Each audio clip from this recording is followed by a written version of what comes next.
Dobrý den, ahoj, tady je Honza Polzer z webu maxiorel.cz. Vítám vás u prvního dílu věnovaného javascriptovému frameworku jQuery. Naleznete jej v redakčních systémech Drupal nebo WordPress, setkáte se s ním u řady na míru napsaných projektů a v neposlední řadě při čtení návodů, jak to či ono na stránce upravit. Mnoho lidí zaměňuje JavaScript jako takový a jQuery.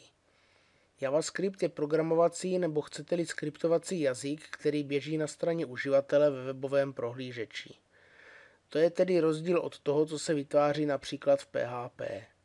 Nejsem úplně přesný, pomocí Node.js můžete vytvářet i serverové aplikace s JavaScriptem, které už do prohlížeče posílají hotový HTML kód, ale do těchto detailů nebudeme zabíhat.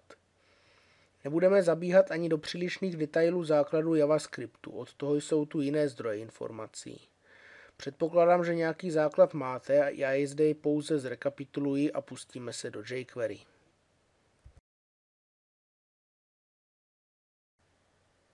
Mám-li jQuery nějakým způsobem charakterizovat, pak jestliže JavaScript slouží k manipulaci s HTML kódem stránky, pak jQuery tuto práci zjednodušuje. V tomto dílu si povíme nezbytné minimum k tomu, abychom mohli začít s jQuery trénovat něco praktického. Druhý díl seriálu se bude věnovat selektorům, tedy různým možnostem zápisu pro výběr prvků na stránce, se kterým chceme manipulovat. Ve třetím díle se podíváme na obsluhu událostí na stránce, následovat budou manipulace s prvky, změna jejich vizuálních vlastností, informace k jQuery ve WordPressu a v Drupalu a další věci. Přesný vývoj seriálu určím i na základě vašich podnětů.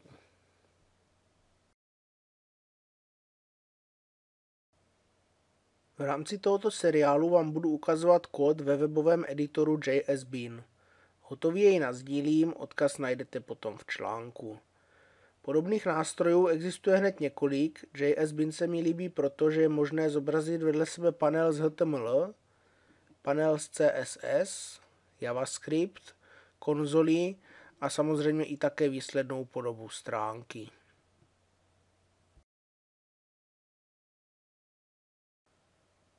Jdeme tedy na to. Jak vidíte, JSBean nám připravil základní kostru v HTML5. Pokud byste chtěli do běžné stránky vložit vlastní soubor se zápisem pro JavaScript, je potřeba tak učinit pomocí značky script v hlavičce dokumentu. To znamená, zde by byla značka script.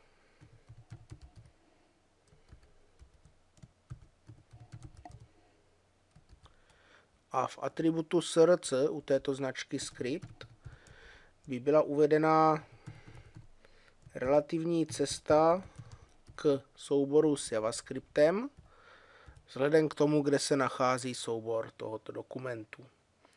Někdy se doporučuje vložit připojení tohoto souboru až do patičky webu těsně před koncovou značku body. Na JSBean je to trochu jiné.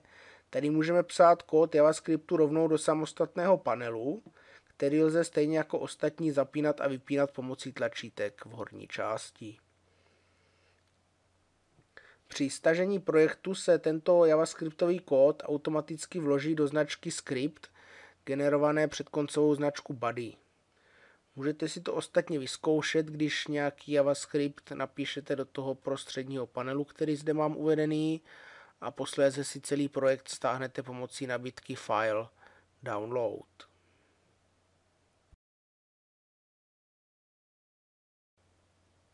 My budeme na začátku hodně pracovat s konzolí. Využijeme toho, že ji lze zobrazit zde na JSBean. Do konzole můžete vypisovat obsah různých proměnných a sledovat, co se v nich nachází.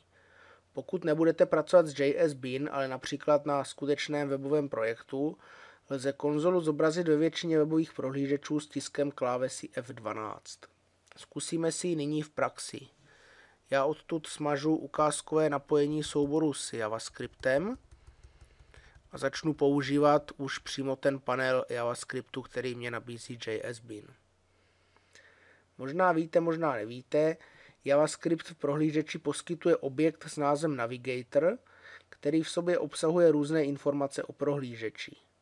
Pomocí zápisu navigator.userAgent můžeme například zobrazit identifikaci webového prohlížeče. Pro tuto chvíli ale nechceme psát nikam na stránku, Chceme pouze zjistit, co se zde nachází za hodnotu.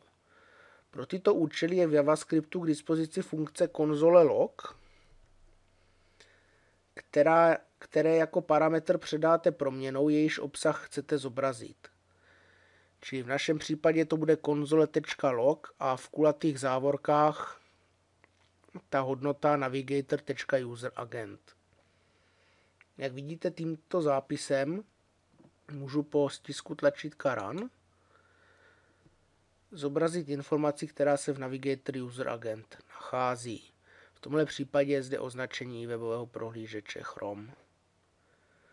Pokud bych konzole log použil pouze na celý objekt Navigator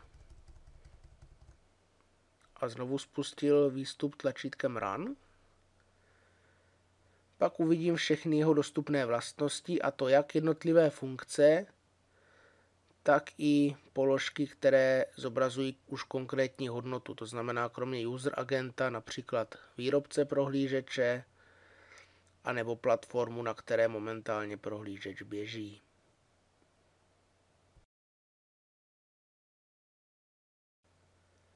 Jiným začátečnickým příkazem pro JavaScript může být alert, který zobrazí zadaný text nebo obsah proměnné v podobě textu na dialogu s potvrzovacím tlačítkem.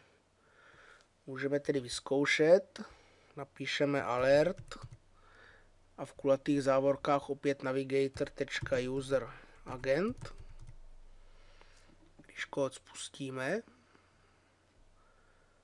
zobrazí se nám dialog s tím příslušným řetězcem. Dávejte pozor na to, že musí jít opravdu už o číslo nebo řetězec, nikoli o celý objekt. To znamená, pokud bych v našem ukázkovém kódu zkusil spustit alert pouze s položkou Navigator, tak se mi zobrazí pouze obecná informace o tom, že Navigator je nějaký objekt.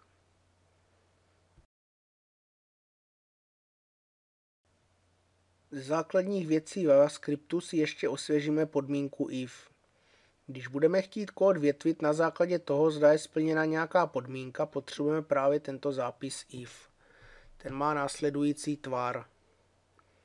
If v kulatých závorkách podmínka, následují složené závorky,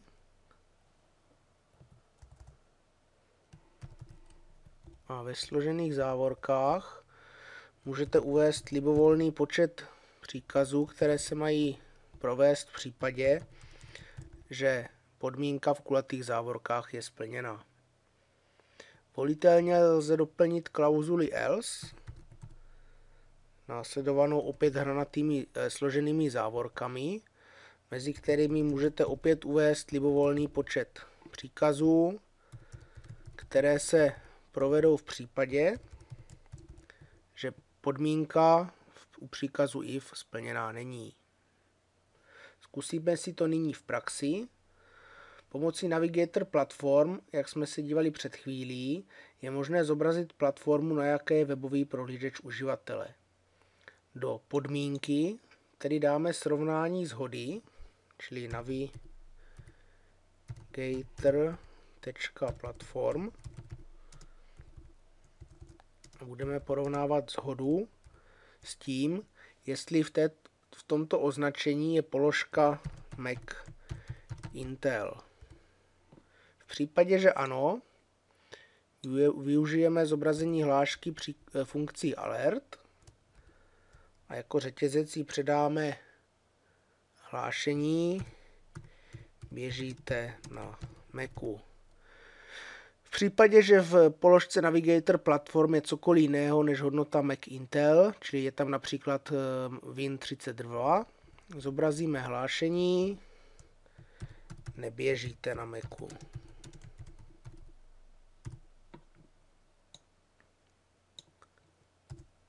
Tento kód si nyní můžeme zkusit spustit a vidíte, že mi JavaScript správně zobrazil hlášení, že momentálně na Macu neběžím.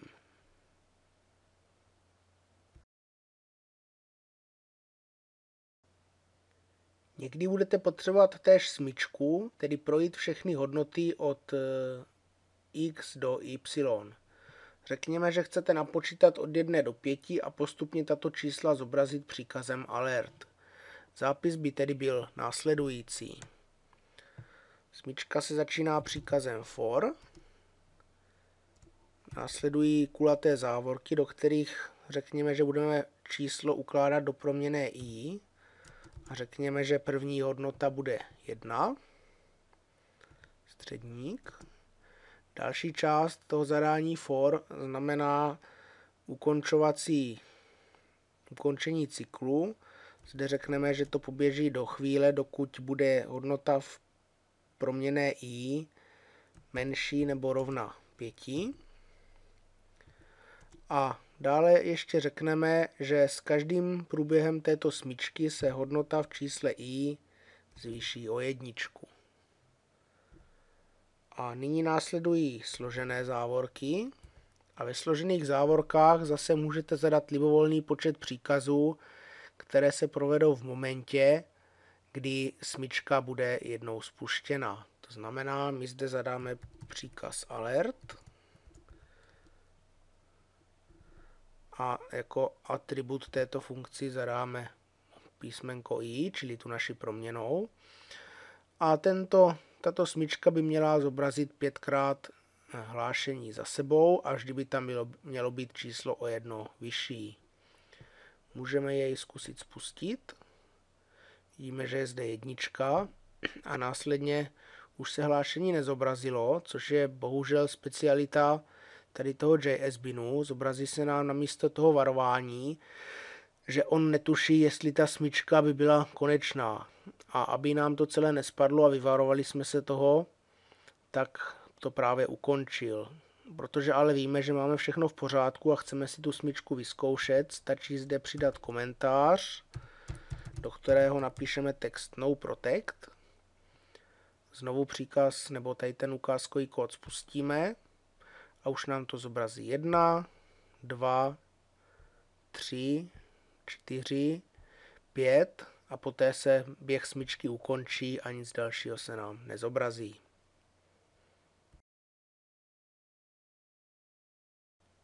Nyní už se koukneme na vložení jQuery do stránky.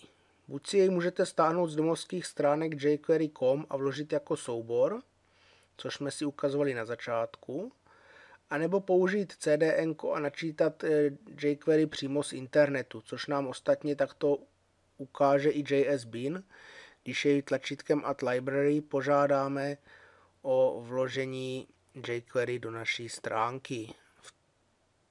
V seriálu budeme pracovat s jQuery dvojkové řady, čili aktuální nám tady nabízí jQuery 2.1.4. Potvrdíme a všimněte si, že v hlavičce HTML kódu nám přibyla značka script, která jQuery načítá ze vzdálené adresy.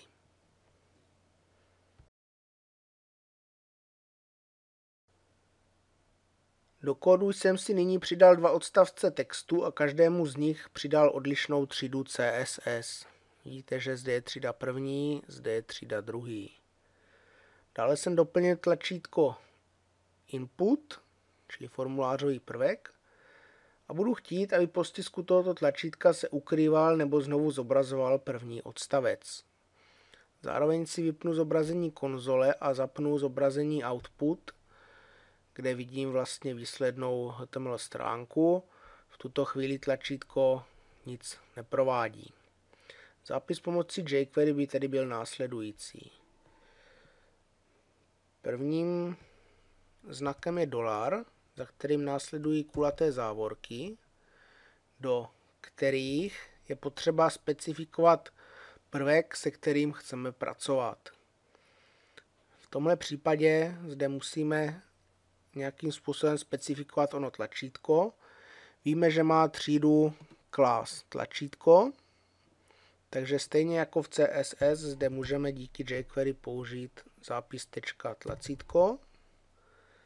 Za kulatou závorkou následuje určení události, kterou chceme obsloužit. V tomto případě je to kliknutí na tlačítko a v jQuery se nám projeví jako funkce klik nebo událost.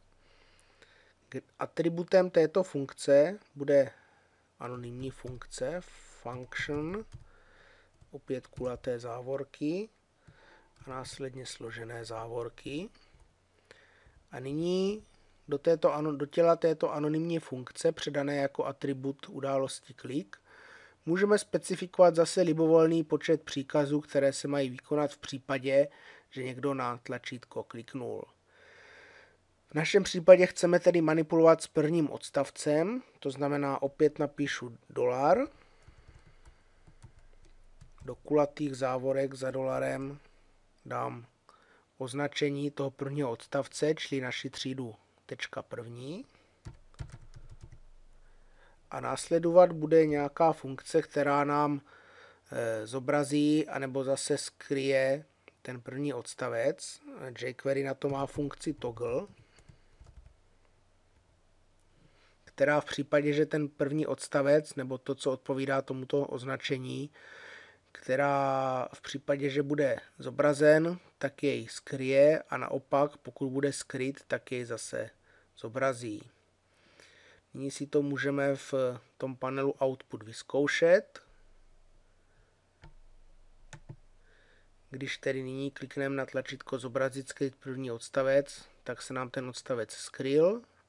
Pokud na něj klikneme znovu, opět se ukáže a tak stále dokola.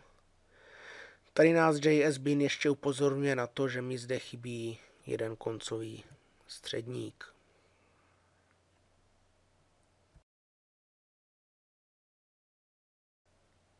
Tolik tedy stručná rekapitulace JavaScriptu, úvod do jQuery a několik ukázkových příkladů. Doufám, že vás zatím spíše teoretický úvod neodradil, příště už se na práci se selektory zaměříme více praktičtěji.